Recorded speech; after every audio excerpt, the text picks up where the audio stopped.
Assalamualaikum warahmatullahi wabarakatuh, Bapak Ibu, rekan-rekan guru, calon guru penggerak insya Allah angkatan ke-11 tahun 2024 ini. Sebelum saya membahas terkait dengan video yang akan kami bahas hari ini ya, saya pertama-tama mengucapkan terima kasih banyak kepada penonton setia yang sudah komen, subscribe, serta share video-video kami ya, untuk mendukung keberlangsungan dari channel Eva Privat. Nah, kali ini channel Eva Privat akan membahas terkait dengan dua hal yang menurut kami berdasarkan pengalaman kami itu wajib untuk dipahami rekan-rekan guru agar sukses dalam simulasi mengajar calon guru penggerak angkatan ke-11 ini ya. Yang pertama yang kami maksud itu adalah simulasi mengajarnya sendiri ya. Jadi ada simulasi mengajarnya. Kemudian yang kedua adalah ada tanya jawab setelah proses mengajar itu. Nah, ini yang dua hal yang akan kami bahas tuntas insya Allah pada video kali ini. Jadi, terus tonton video ini ya. Selanjutnya ya. Nah, simulasi mengajar guru penggerak itu sendiri ini tadi dibagi dua ya. Yang pertama adalah ada tahapan mengajarnya sendiri ya. Jadi yang pertama itu adalah, kalau boleh saya tulis, yang pertama adalah itu ada mengajarnya sendiri ya. Mengajar selama 10 menit Bapak Ibu ya. Nah, kemudian tahapan yang kedua adalah, ini mungkin beberapa kali sudah saya jelaskan ya, tapi tidak apa-apa saya ulang lagi. Itu ada tanya jawab. Tanya jawab ini adalah seputar simulasi mengajar. Jadi bukan terkait dengan mengajar yang lain ya, tapi simulasi mengajar yang baru saja dilakukan sebelumnya gitu. Ya. Nah, sekarang saya mau fokus membahas simulasi mengajarnya selama 10 menit gitu ya, selama 10 menit. Jadi selama 10 menit ini Bapak Ibu betul-betul akan mengajar, hanya mengajar saja, tidak ada instruksi, tidak ada, pokoknya tidak ada apapun. Bapak Ibu hanya dinonton dan dinilai. Jadi silakan ditunjukkan semuanya gitu ya. Dalam 10 menit ini asesor yang baik itu harusnya mengingatkan Bapak Ibu ya. Jadi mengingatkan sebelum berakhir. Mengingatkan sebelum berakhir. Nah, biasanya di 8 atau 7 menit sih ya. Kalau cerita dari teman-teman yang lain 8 sampai 9 menit. Itu akan diingatkan. Nah, tujuan mengingatkan supaya 2 atau 1 menit terakhir itu bisa mempersiapkan diri ya, bisa menutup atau mempersiapkan diri untuk menutup ya. Karena kan tidak enak kalau langsung 10 menit baru dibilang waktunya habis. Nah, padahal belum buat kesimpulan, belum refleksi dan sebagainya gitu ya. Nah, selanjutnya yang kedua adalah tanya jawab seputar simulasi mengajar. Nah, kalau terkait dengan simulasi mengajar ini, yang perlu saya tekankan dulu bahwa tanya jawab ini bukan penguasaan teori, bukan. Ya. Bukan penguasaan teori. Jadi asesor tidak mungkin bertanya, ya, tadi Ibu menjelaskan terkait dengan materi reproduksi, itu salah itu Bu, tidak mungkin seperti itu ya. Jadi ini bukan penguasaan materi.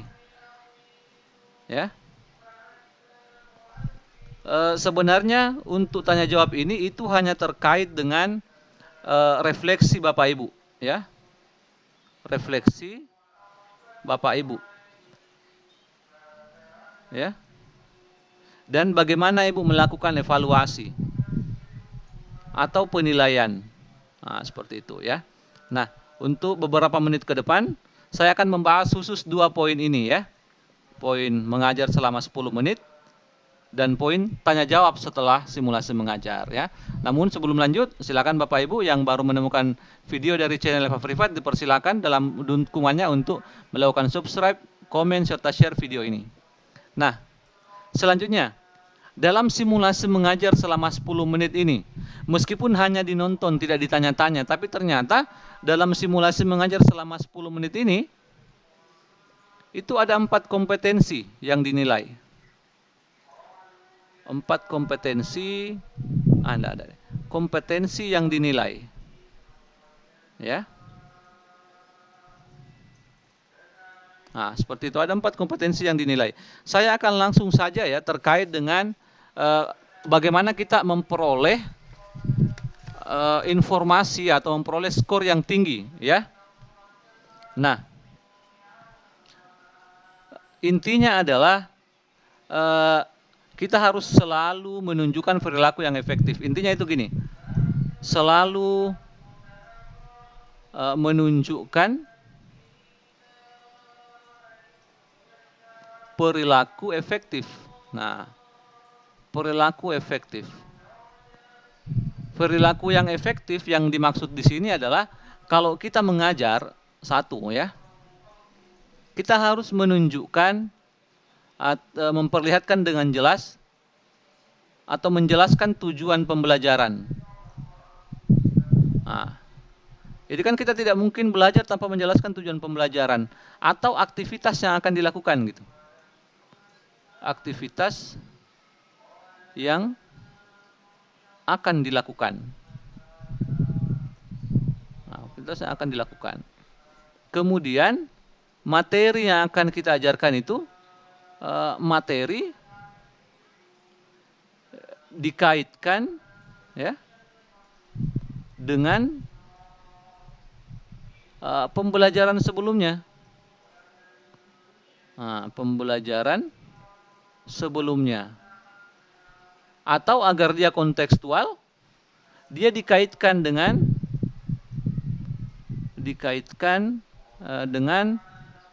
kehidupan. Nah, seperti itu. Dan yang terakhir itu adalah ini ada pernyataan ya, memberikan pernyataan, memberikan pertanyaan istilahnya pertanyaan terbuka ya. Tujuannya ini adalah untuk memancing ya, untuk memancing siswa itu untuk berpikir lebih lanjut. Ya, itu definisi dari pertanyaan terbuka ya. Bagaimana pertanyaan terbukanya tentu saja tergantung pada Bapak Ibu guru apa gitu. Kalau Bapak Ibu guru fisika atau guru biologi, guru kimia, guru bahasa Inggris ya Bapak Ibu lebih tahu gitu ya. Nah, perilaku efektif yang kedua yang diharapkan yang kedua gitu ya. Sebagai seorang guru itu harus dalam berkomunikasi ya menggunakan bahasa yang sesuai. Menggunakan bahasa yang sesuai. Bahasa sesuai. Maksud saya sesuai jenjang, ya. Jangan menggunakan bahasa yang terlalu tinggi untuk anak SD. Kalau memang cocoknya untuk anak SMA gitu. Jadi itu harus disesuaikan. Kemudian, Bapak Ibu jangan bicara sendiri gitu. Ya. Jangan terlalu mendominasi, ya. Jangan mendominasi. Itu harus ada komunikasi dua arah atau lebih. Komunikasi dua arah atau lebih bahkan ya. Kemudian yang ketiga adalah, atau mungkin taruh sini aja ya, mengapresiasi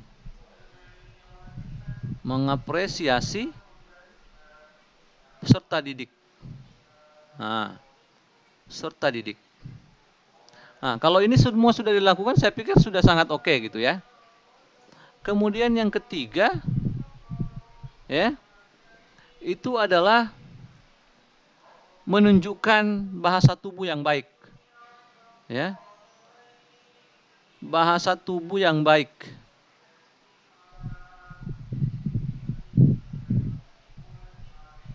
Ya, bahasa tubuh yang baik kan seperti apa? Senyum, ya,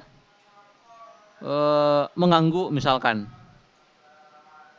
mengangguk, bukan situ tuh mengangguk tuh, mengangguk, gerakan tangan, jangan tangannya dalam saku terus, ya, gerakan tangan, terus semangat, nah, berwibawa,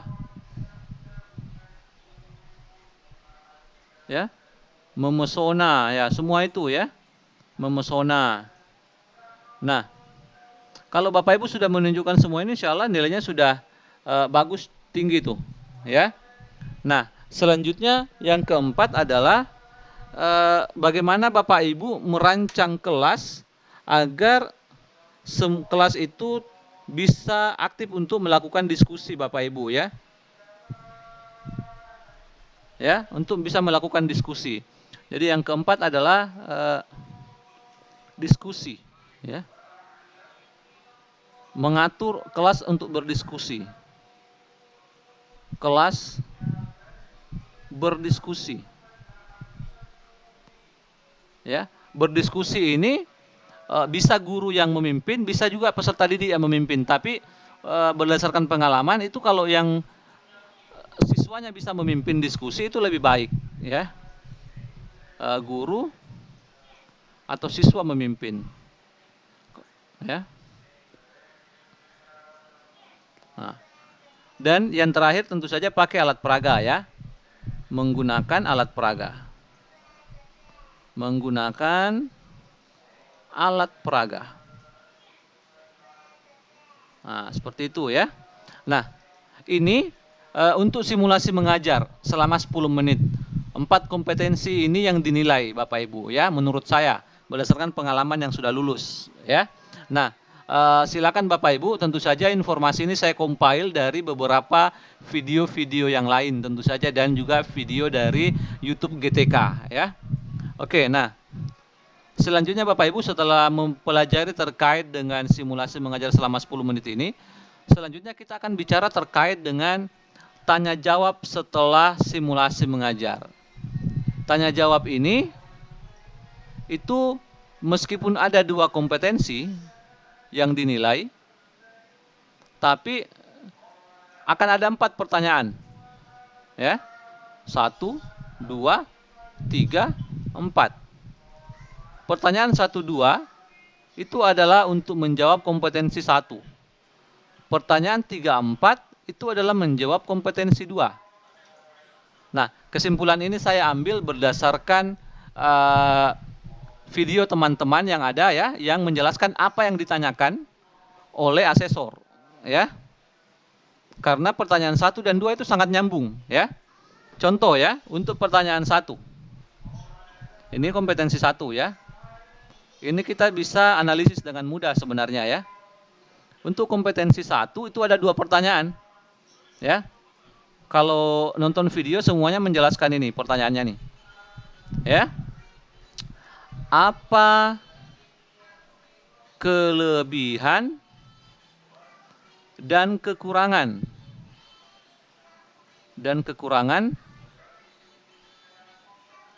simulasi mengajar yang baru saja dilakukan? Nah, ini perlu saya tagline ya.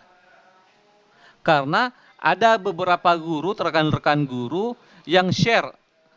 Tapi mereka share itu lupa bahwa yang ditanyakan itu kelebihan dan kekurangan simulasi mengajar, bukan model mengajar, bukan model pembelajaran yang ditanyakan, ya. Karena yang ditanyakan ini bukan terkait dengan pengetahuan, tapi apa yang dilakukan gitu. Jadi salah kalau yang ditanyakan model, ya. Nah, kemudian selanjutnya pertanyaannya adalah kalau diberi kesempatan ya, jika diberi kesempatan, apa yang akan diperbaiki?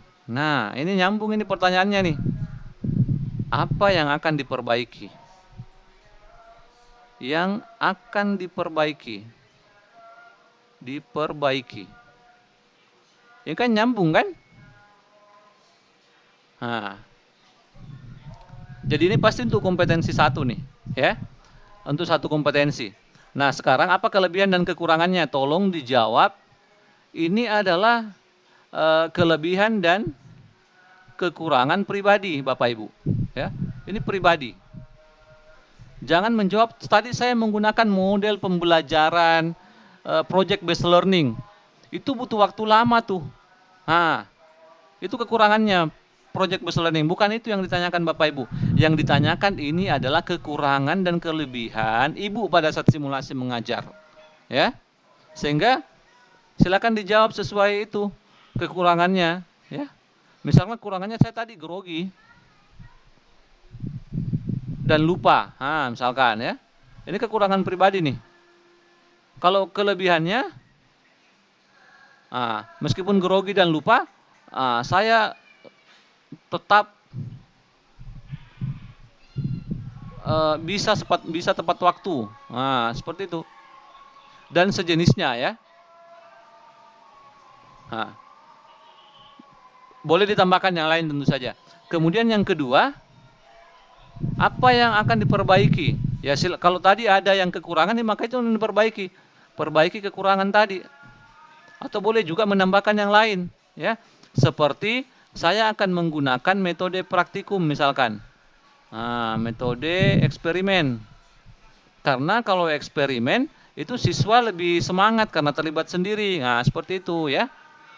Kemudian sebutkan juga nanti saya akan lebih banyak belajar lagi terkait dengan metode-metode eksperimen atau model-model pembelajaran yang lain. Nah, seperti itu Bapak Ibu ya.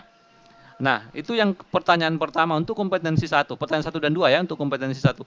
Kemudian untuk kompetensi 2, ini pertanyaan 3 dan 4 nih. Kenapa kita tahu? Karena pertanyaannya juga nyambung ya. Apa penilaian dan bagaimana melakukannya? Dan bagaimana melakukannya?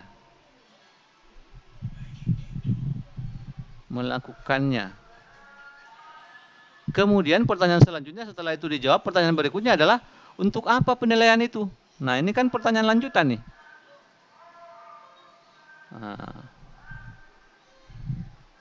Nah, seperti itu ya. Apa penilaiannya? Misalkan untuk sederhananya ya, umumnya kan ada sikap. Kemudian silakan dijelaskan sikap itu apa ya, keterampilan itu apa. Nah, kemudian pengetahuan itu apa. Nah, silakan dijelaskan. Kemudian bagaimana cara melakukannya? Apakah lewat misalkan sikap itu pakai pengamatan atau observasi. Ya. Kemudian keterampilan juga seperti itu. Kalau pengetahuan ada post dan pretest. Ya. Seperti itu Bapak Ibu ya. Kemudian untuk apa yang terakhir? Nah, ini kalau ini sudah banyak di YouTube nih. Boleh untuk remedial atau pengayaan ya. Atau boleh juga perbaikan proses pembelajaran. Ya. Baik, demikian video dari channel Eva Privat. Semoga Bapak Ibu memperoleh gambaran terkait dengan simulasi mengajar yang 10 menit dan tanya jawab setelah proses pembelajaran. Untuk teman-teman yang ingin ada ditanyakan atau ingin meminta untuk dibuatkan video-video tertentu, silakan di kolom komentar ya Bapak Ibu ya. Terima kasih banyak atas perhatiannya. Assalamualaikum warahmatullahi wabarakatuh.